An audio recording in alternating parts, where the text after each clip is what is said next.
Hello and welcome to the Global Church Project. I'm Graham Hill. George Whelan is the Director of Mission Research and Training at Carey Baptist College in New Zealand. He has a background in cross-cultural mission and pastoral and community ministry, and so, for him, the integration of faith, practice and context has been a lifelong pursuit. George has published several books and is keen to help us think about the contextual study of the New Testament, the missional interpretation of the Bible, and migration and the mission and life of the church. George Whelan, welcome to Being Missional. Thank you. How does the story of Cornelius and Peter in Acts 10 to 11 help us think about the possibilities and maybe in the challenges in all of this for transformation? I'm so glad you asked me that, Graham. for the last couple of years, that story has been paradigmatic for me, because it's a well-known story. I won't assume everybody knows it, but basically it's Peter the Apostle has a vision, disturbs him a bit, then an invitation to go to a Gentile home, which he wouldn't have done before, but he did, prompted by what he thought he was learning through this vision, arrives in this Gentile home, and not any Gentile home, the home of an officer of the occupying force, the Roman centurion.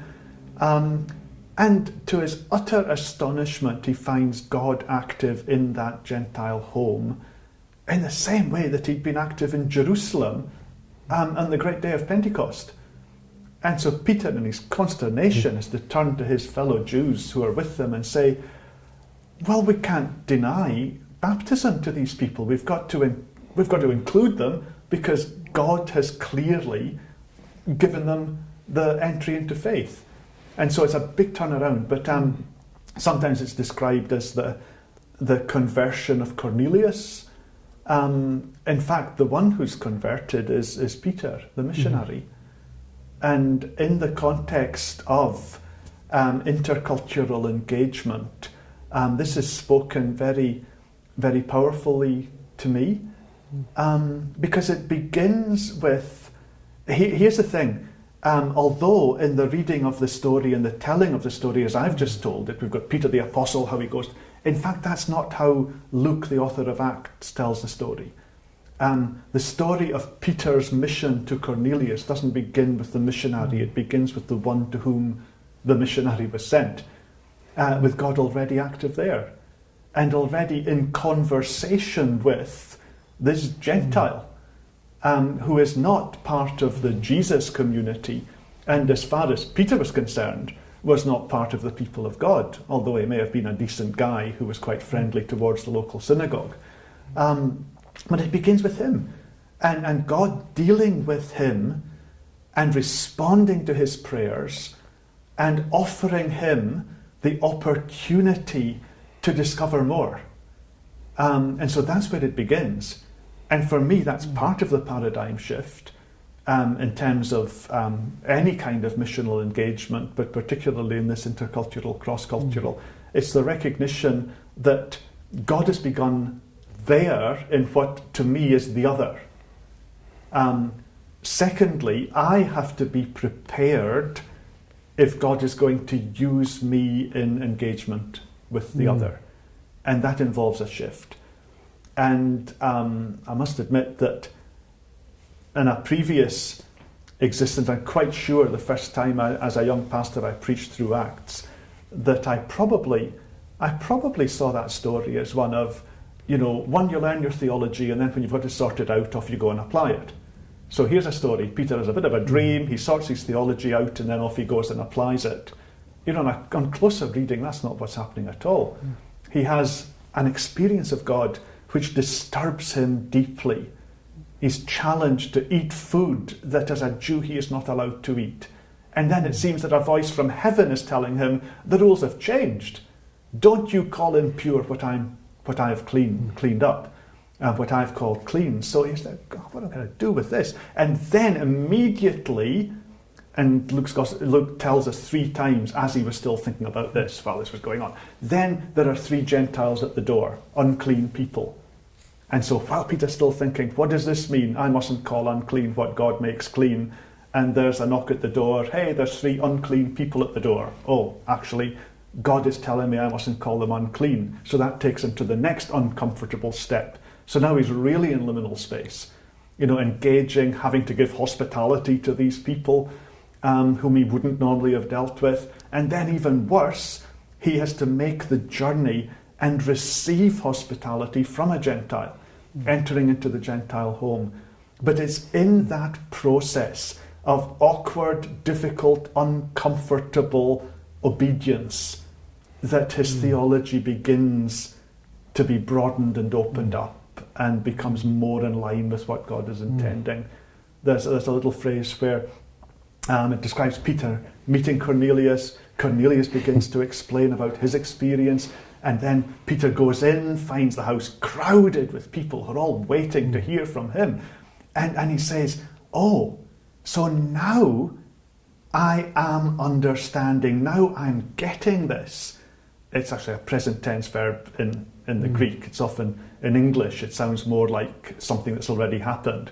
I now understand that God doesn't show partiality, but it's more, I'm getting it, katalambano. I'm just kind of getting this now, that God isn't making a distinction, the distinction I was making. But he's open to everybody who prays to him, who does what is right.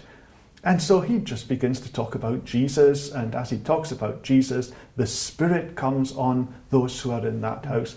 And then it's that, if you like, it's that pneumatic experience. It's the recognition of the power of God in a context that is so unexpected for Peter that finally pushes him through, and he has to say, they're the same as us. God has accepted them, we must accept them. So he orders them to be baptized, incorporated into the community that until then has been entirely Jewish. And then comes this next dramatic statement. So they invited Peter to stay with them for a few days. He could never have accepted that invitation even hours before. But something has happened. A shift in the mind of the person on mission. An awkward, stumbling, difficult obedience when he still thinks, I don't really think I'm in the right place. I don't really understand this. I can't justify it theologically. I just feel impelled to be here. And then a recognition of God's presence by his Spirit and God's activity that then brings him to the point of accepting that God is doing something bigger than he thought. And out of that comes intercultural community. The sharing of food. He couldn't be there 3 or 4 days without eating anything. The sharing of food, which hadn't been possible before. Living under the same roof with Gentiles hadn't been possible before. Doing life together because their human separation has been overcome by the power of God. And so I think that the parallels for intercultural engagement in contemporary contexts are very powerful. And there's been a lot of talk about the way in which the church in the West has been in decline and is struggling. But it's listening to you, it sounds to me like somewhere in what God is doing in migration of peoples, in what the implications are for the church in all of this, are these potential seeds of transformation and change for the church today. Yeah, I see that a lot. And it's not just a matter of, the seats are emptying of Anglos, but never mind, we can fill them up with a few Asians. Although some are seeing it, in that way. If you want to stop your church declining, then, start a Chinese congregation or something. But I say it's much more profound than that. It's that there are experiences of God in places where God is currently at work, that the church by the West, we're talking about transplanted Western cultures, even though we're born in the South.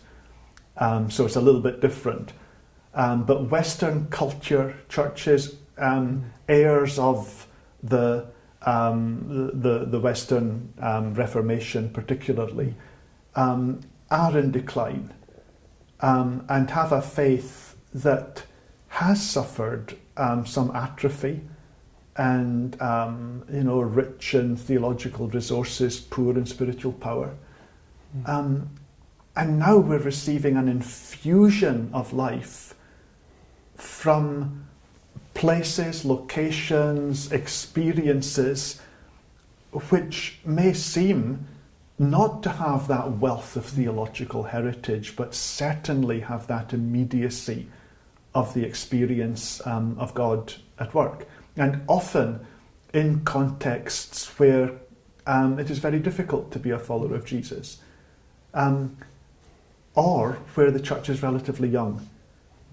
So just as, I'm now a grandfather, and that's a great delight, although, it's also sobering. But, our house is just a different place when the grandkids are toddling around. And as an older person, that brings me life. Now, I hope that they receive and even need something from me. And maybe they do. And if so, it'll be just a delight to try and offer that. But really, the dominant thing is what they're giving to me and to my family. Life comes into the home. And I think it's something of that with if you like, the older church, the grandparent church of the West, that has grown old and tired and jaded, and has this experience of decline and things going from bad to worse. Now there's this infusion of life from the grandkids, and they're just bubbling with it, I've spent time in Nepal with a group of students at a college there. All except one are first-generation believers. And some of them with absolutely minimal knowledge of the Bible and Christian tradition. And it makes me think, how do they even know Jesus?